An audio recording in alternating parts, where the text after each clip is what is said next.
habitualmente abrimos o Evangelho ao calhas, que não foi o caso de hoje. No caso de hoje buscamos precisamente uma página sobre o perdão, porque o perdão é a única forma de nós ultrapassarmos o que está ali. O que é que vocês leem lá em cima?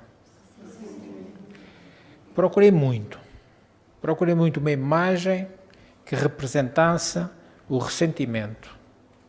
E, curiosamente, acabei por ficar nesta que eu acho muito interessante. Reparem bem, o ressentimento começa habitualmente com uma coisa pouca, uma nuvenzinha, como vocês veem lá em cima.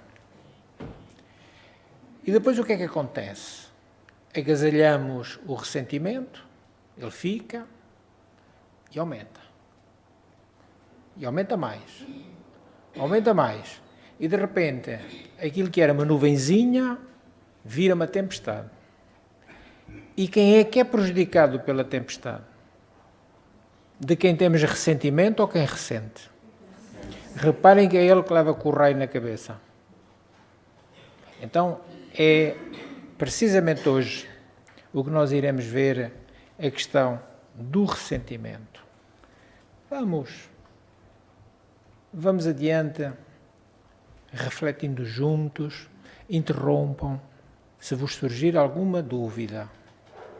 Às vezes é melhor interromper logo na hora do que estar depois à espera do fim e ao fim não lembramos. Se surgir alguma dúvida, não tenham problema. Claro, justificando-se no tema que estamos a tratar. Então, o ressentimento já foi comparado a uma brasa ardente que seguramos na nossa mão com a intenção de jogá-la noutra pessoa. Quem é que fica queimado? Sou eu. Sou eu que tenho a brasa na mão quente. Shakespeare, esse homem extraordinário das letras, portanto da poesia, do teatro, que viveu entre 1564 e 1616, século XVI, século XVII, ele dizia: guardar ressentimento é como tomar veneno e esperar que a outra pessoa morra. Vejam o sentido extraordinário do que aqui está. Então, na verdade, esta palavra ressentimento é a forma substantivada de ressentir, ou seja, sentir intensamente ou então sentir outra vez, sentir de novo. Quando estamos ressentidos, sentimos intensamente a dor do passado, ou seja, estamos renovando a dor de novo. Estamos ressentindo. Isso não só desgasta o nosso bem-estar emocional, como também ataca de uma maneira poderosa e negativa o nosso bem-estar físico. De certa forma, quando guardamos ressentimento, rancor, estamos a aprisionar-nos voluntariamente à dor. Estamos a segurá-la. Ao invés de a mandarmos embora, estamos a segurá-la. Alguns poderão então questionar: isso quer dizer que escolhemos guardar a mágoa?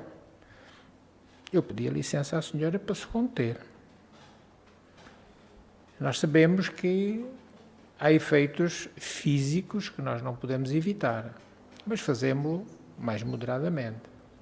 Então alguns poderão questionar: isso quer dizer que escolhemos guardar mágoa? Então nós podemos escolher? Mas parece que não. Quando pensamos assim, não, eu não escolho, a dor vem. Isso é mais forte que eu. Fica difícil de perceber, sobretudo para aqueles que ainda não nos conhecemos bem a nós próprios. Porque se nos conhecermos, já sabemos que é claro que é uma escolha que fazemos. Estamos escolhendo manter-nos irados, ressentidos. Sentir raiva é natural. é uma reação, de certa forma, ainda animal. E nós somos racionais, mas ainda temos alguma animalidade da qual ainda não nos libertamos. Não somos já seres completamente de sentimentos, ainda não. Então é natural a gente sentir-se magoado. Joana de Ângeles, espírito, ela esclarece-nos. É compreensível o surgimento de uma certa frustração e mesmo desagrado diante de confrontos e de agressões promovidas por outro, dando lugar assim a mágoas que são certa aflição de caráter transitório. Claro, não gostamos, sentimos-nos, mas que seja durante pouco tempo. Divaldo, numa das suas palestras que nós ouvimos, contou, com uma certa graça, algo em relação a isto. Divaldo dizia que, sobretudo nos casais, às vezes há muito ressentimento que se vem avolumando ao longo de anos, e Divaldo dizia, quando se zangar, fique de mal. Mas só 3 dias, porque senão depois ele arranja outra. Então, realmente, o ressentimento não nos leva a coisa nenhuma. Não leva. Joana, então ela diz-nos que seja transitório, 3 dias, mais não. Agora, não deixemos instalar o ressentimento, porque ele vai aumentar de certeza absoluta. Então, Joana ensina que é perfeitamente natural termos a alma ferida com este ou com aquele acontecimento, porém, não carreguemos essa dor por longo tempo no coração, 3 dias. Porque isso depois é uma escolha perigosa. Se nós escolhermos ficar ressentidos, é um grande perigo para nós próprios. É a tal brasa ardente que vai queimando por dentro, dia após dia, ano após anos, sem trazer benefício algum à alma que sofre. Não ganha nada com isso. Então, dessa forma, precisamos realizar um trabalho interior para nos livrarmos desse ressentimento o quanto antes. Porque, ao fazê-lo, vamos evitar prejuízos maiores para nós próprios. Porque esse movimento passa, esse movimento de querermos sair disso pela desvalorização do que consideramos ofensivo. Nós também muitas vezes ainda ofendemos. Como é que nos admiramos que nos possam ofender a nós? Então, livremo-nos daquilo que nos feriu profundamente. Deixemos de lhe dar valor. Porque é esse valor exagerado que nós damos que nos vai fazer o sofrimento. Não liguemos a esse acontecimento que o nosso coração se mantém alterado, mas se esquecermos, o nosso coração se acalmará. Olhemos para a frente e deixemos de nos apegar tanto a questões que já deveriam estar enterradas no passado. Muitas vezes o ressentimento é muito antigo. Concordam ou não? Olhem que às vezes é durante uma vida. E quando a pessoa de quem nós estamos ressentidos desencarna, ficamos muito mal connosco próprios. Deveria ter feito alguma coisa e não fiz. E depois vem o remorso. Então não queremos isso. Vamos tentar resolver o que tivermos pendente com alguém, afastando essas mágoas dos nossos corações. O prazer de nos vermos livres disso é incomparável. Podermos deitar a nossa cabeça no travesseiro à noite e dizer que não guardamos mágoa de ninguém é vitória da alma sobre o ressentimento avassalador. Não tenho mágoa de ninguém. Não nos preocupemos com a impunidade do agressor. Mas se eu deixo de ter ressentimento sobre ele, ele vai ficar impune no mal que me fez. Não nos preocupemos com isso. Porque nós estamos num universo regido por leis perfeitas. Essas leis foram criadas por Deus, soberanamente justo e bom. Logo, nada fica impune. Tudo tem sua consequência. Não duvidemos. Como o Evangelho nos disse, Perdoar, esquecer, também é uma escolha. Quanto mais depressa perdoarmos e esquecermos, melhor nós teremos saúde no nosso espírito. E se tivermos saúde no nosso espírito, porque quer estar harmonizado, estar harmonioso, o nosso corpo não terá doenças, porque nos livramos do rancor. Ficamos assim livres de doenças associadas diretamente ao ressentimento. Então relevemos, perdoemos, vivamos a alegria e a liberdade de não carregar ressentimento nos nossos corações. É uma liberdade que nós temos, porque senão vamos gerar pressões psicológicas, emocionais, sociais, económicas, entre outras, que vão resultar do ressentimento. E isso vai desencadear distúrbios variados, nos quais se encontra mergulhada uma grande parte da sociedade. Anda muita gente por aí ressentida uns com os outros. Desses distúrbios surgem o medo, a ansiedade, a amargura. E esse estado desarmoniza o sistema nervoso dos seres humanos. Desarmonizando o nosso sistema nervoso, vamos inexoravelmente a caminho de neuroses, que podem ser leves ou profundas, que se irão manifestar em forma de enfermidades alérgicas, digestivas, do próprio metabolismo em geral, facultando então a instalação de processos degenerativos. Não nos admiremos que muitos irmãos nossos com Alzheimer, Parkinson e outras doenças degenerativas, muitas vezes fruto de ressentimentos profundos, em que andamos com aquilo às voltas na nossa cabeça, ocupamos toda a atividade do nosso cérebro com esse ressentimento, não em outras coisas mais nobres, não em outras coisas mais valiosas, outras coisas que nos ajudassem a ganhar conhecimento, e ficamos presos ali. Todavia, nós sabemos que há pessoas mais sensíveis que não conseguem suportar e superar essas pressões e por isso ficam ressentidas. Esses ressentimentos vão infelicitá-las e vão predispô-las a reagir sempre, desferindo dardos venenosos contra aqueles a quem transformaram como seus inimigos, às vezes reais, outras vezes imaginários. Porque às vezes andamos ressentidos com coisas que não têm razão de ser.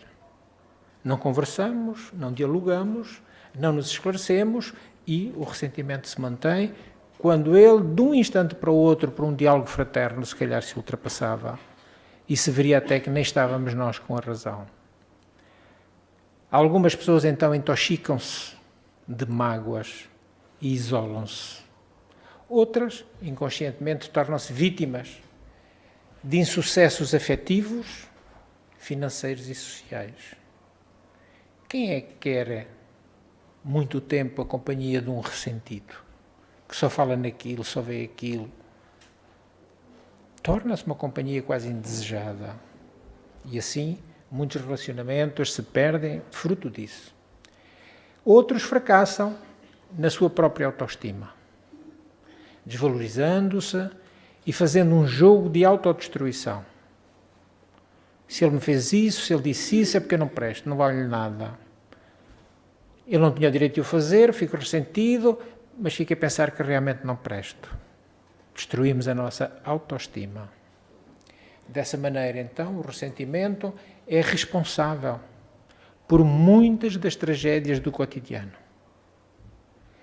Muitos suicídios são cometidos à conta de ressentimentos repisados. A pessoa não suporta e quer ir embora. A única maneira de eu esquecer é matar-me. É mentira. Vai continuar a lembrar, porque depois vai acordar do outro lado da vida e o ressentimento está lá, porque ele não foi resolvido. Então o ressentimento é um tóxico que mata aquele que o carrega. Porque enquanto vibra na emoção, desarmoniza os nossos equipamentos nervosos e muitas vezes aqueles são os mais sutis, vai produzir disritmia, oscilação de pressão, disfunções cardíacas. Assim, vocês acham que vale a pena mantermos-nos ressentidos? Pobre do nosso coração, pobre dele. Nunca vale a pena nós deixarmos-nos envenenar pelo ressentimento. Mas tenhamos presente também uma coisa, ouçamos com atenção. Nem sempre o ressentimento se manifesta com expressões bem definidas. Às vezes ele é muito disfarçado. Disfarça-se numa fixação mental. De princípio passa meio despercebido, eu nem percebo muito bem que estou ressentido, mas aquela ideia, aquela monoideia mantém-se. E então há pessoas ressentidas que ainda não se deram conta de que o estão. Mas o seu espírito sabe e o seu corpo vai sentir. Será necessário para isso o quê? Para nós tomarmos consciência se estamos ressentidos ou não. Um autoexame. Um autoexame enérgico, verdadeiro, sincero. E isso vai nos auxiliar a identificar na intimidade da nossa alma se estamos ou não. Logo depois, se constatarmos que estamos, prosseguimos na busca e na análise e descobriremos as raízes. O que é que me está fazendo isto? Saberemos com lucidez quando isso teve início, quando se instalou e quando começou a perturbar-nos. Verificaremos então surpresos que, afinal de contas, somos responsáveis por lhe estar a dar guarida e permitir o aumento da intensidade desse ácido corrosivo que acaba nos consumindo. Não nos espantemos se constatarmos que desde a infância às vezes acalentamos no coração o ressentimento contra indivíduos que nos foram cruéis, sejam eles familiares ou amigos. Às vezes as coisas vêm de tenra idade. Pessoas que talvez nem deram conta da dimensão do que nos fizeram sofrer. O nosso primeiro passo deve ser o de compreender e perdoar. Afastando da nossa alma esses sentimentos de mágoa que somente nos infelicitam. É a única coisa que eles nos irão fazer é infelicidade. Quando arrancarmos a causa injusta do ressentimento, vamos despertar de imediato em paisagens sem sombras, redescobrindo a vida e desarmando-nos em relação às outras pessoas. Porque às vezes andamos sempre de pé atrás em relação aos outros, sobretudo se for alguém com quem antipatizamos, ou das quais nós mantínhamos um certo distanciamento, um distanciamento, mantínhamos-nos em guarda, sempre com uma certa atenção em relação a A ou B. Então, além disso, o mal que nos façam, e esta é que é a grande verdade, o mal que nos façam somente nos perturbará se nós permitirmos.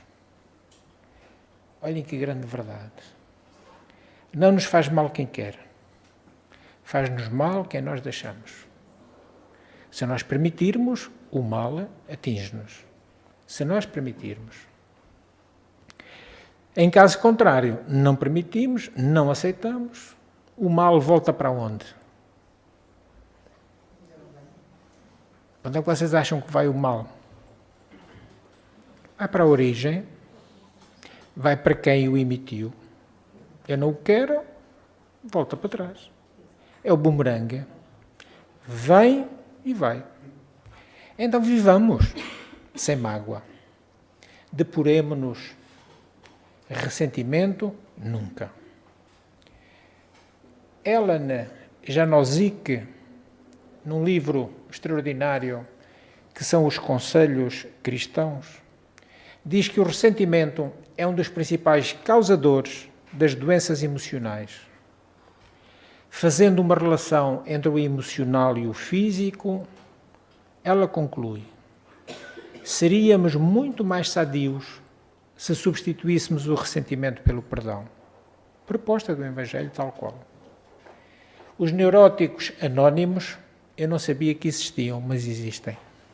Não são só os AA, os alcoólicos anónimos, também são os neuróticos anónimos.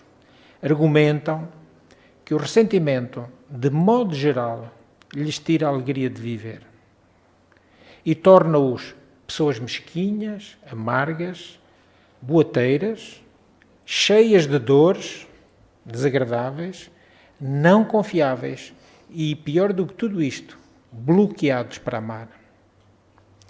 Se os ressentimentos forem se acumulando, passaremos à depressão. Buscaremos a solidão e problemas físicos de saúde vão aparecer. Então, eu convidava a todas as pessoas que de algum jeito se refugiam na solidão para fazerem a tal autoanálise. Porquê que buscam a solidão? Porque da certeza absoluta, lá está ressentimento.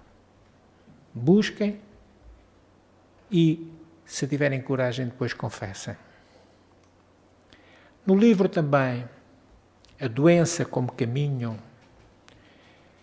de Detlefsen e Dart, nomes esquisitos, analisando a origem das doenças, aponta o ressentimento como uma das maiores causas do câncer, do cancro. Olhem a gravidade, afinal, daquilo que estamos a falar, que parece coisa sem importância nenhuma. O ressentimento, de facto, faz-nos adoecer. E na antiguidade, bem antiga, alguns médicos já relacionavam sentimentos com doenças. Cláudio Galeno, que estava entre nós no ano 129 depois de Cristo, século II, considerado o mais importante médico da antiguidade depois de Hipócrates, numa sua autobiografia intitulada Sobre Meus Próprios Livros, que aliás está considerada a primeira autobiografia da história, ele argumenta que nos recônditos da alma estão a causa da grande maioria das enfermidades. E realmente o ressentimento está bem escondido na nossa alma, porque raramente nós mostramos que estamos ressentidos. Às vezes não temos essa coragem. E então ela está guardada lá bem no recôndito da nossa alma. Isto está referido também no livro A História da Medicina, publicado por António Brito, da Faculdade de Medicina da Bahia. Então, chegamos à conclusão que pessoas ressentidas adoecem e sofrem. Conviver com estas pessoas é muito difícil. Também sabemos que todos nós convivermos com pessoas é correr riscos. Não somos todos iguais. Pensamos cada um de nós de sua maneira. Gosta cada um de nós de determinada coisa. Então não nos admiremos que, fruto disso, nós corremos riscos. E quando passamos por situações que nos trazem sofrimento, nós ficamos tristes e magoados. E esse sentimento, repetimos, naquele momento é próprio, a mágoa inicial. Porém, se o tempo passou e nós continuamos sentindo a mesma coisa, é sinal que estamos ressentidos. Não é difícil nós sabermos. Esta palavra significa também, e literalmente, sentir de novo. E aqui se deve colocar uma importante pergunta. Porquê e para quê? Continuar sofrendo por um problema já acontecido. Para quê? Temos tanta coisa com que nos preocuparmos. Tanta coisa que se torna necessário nós ainda fazermos. Então deixemos o que está lá para trás, não lhe dando a importância que às vezes nos magoa tanto. Qual será o motivo que nos leva a repetir essas sensações, esses sentimentos que tanto nos prejudicam? Por que será? Ouçamos o que nos diz Charles Swindoll no seu livro Vida Cristã. O ressentimento é como uma corrente que nos aprisiona a um facto ou a uma pessoa. Somos nós que fazemos essa prisão. Somos nós mesmos a aprisionar-nos. E então para que somos nós que vamos sofrer? Nós é que perdemos a alegria dos relacionamentos e a alegria de viver. As pessoas podem, aquelas a quem nós apresentamos ressentimento, até podem ser atingidas pelo nosso ressentimento. Podem. Mas o maior afetado é aquele que se ressente. Logo somos nós. Acabamos desperdiçando o nosso tempo, vivendo em função de sentimentos de amargura, de perseguição, de vingança e outros tão ou mais negativos do que esses. Às vezes até o ódio. A doença do ressentimento só tem um modo de ser curada. Não há 2 nem 3. A doença do ressentimento só pode ser curada pelo amor. Onde há amor, não existe ressentimento. O amor não comporta esta energia. Somente o amor nos faz ter relacionamentos sadios e sem ressentimento. Se estamos repetindo as nossas sensações de tristeza, de decepção ou amargura, mesmo depois que o tempo já sepultou essa situação, se continuamos, talvez seja a hora de pedir a Deus ajuda para gerar em nós o amor suficiente para perdoarmos e seguirmos em frente na caminhada da vida. Precisamos de ajuda, sem vergonha, a Deus e a quem possa ajudar-nos, seja o psiquiatra, seja o psicólogo, seja o atendimento fraterno, seja a confissão, seja o que nós quisermos. Mas busquemos alguma coisa, façamos alguma coisa. A frase de Jesus na cruz, perdoa-lhes, Pai, porque não sabem o que fazem, demonstra como podemos vencer os ressentimentos. E, vencendo-os, reconstruir ou construir relacionamentos. Jesus deixou na cruz as afrontas. Não ficou com elas. Jesus não as carregou para o futuro. Nós podemos e devemos agir como Jesus. Deixar as afrontas, as mágoas, as tristezas. As decepções também. Deixar os sentimentos antigos no passado. Exatamente na ocasião onde eles surgiram. É lá que deve estar. Não acompanhar mais. Não carreguemos então sentimentos assim no coração, porque isso é a mesma coisa que nós estarmos a autoflagelar-nos, autoferir-nos. Amemos pelo perdão a pessoa que nos afrontou. Aquele que nos decepcionou, que nos feriu. Amemos até os que nos prejudicaram. Amando, conseguiremos livrar-nos dos ressentimentos. Iremos ter mais saúde física, emocional e espiritual. No Evangelho, encontramos uma carta muito curiosa de Paulo aos Filipenses. E Paulo, na sua sabedoria imensa, porque podemos dizer que se não fosse Paulo, provavelmente nós não tínhamos o conhecimento do Evangelho de Jesus tão aprofundado, porque ele viajou por todo o mundo conhecido daquela época, levando o Evangelho a todo lado. Paulo diz, irmãos, não penso que já alcancei a meta. Que meta? De certeza que Paulo referia-se à perfeição. Mas uma coisa faço.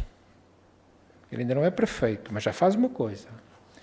Esqueço-me do que fica para trás e avançando para o que está adiante.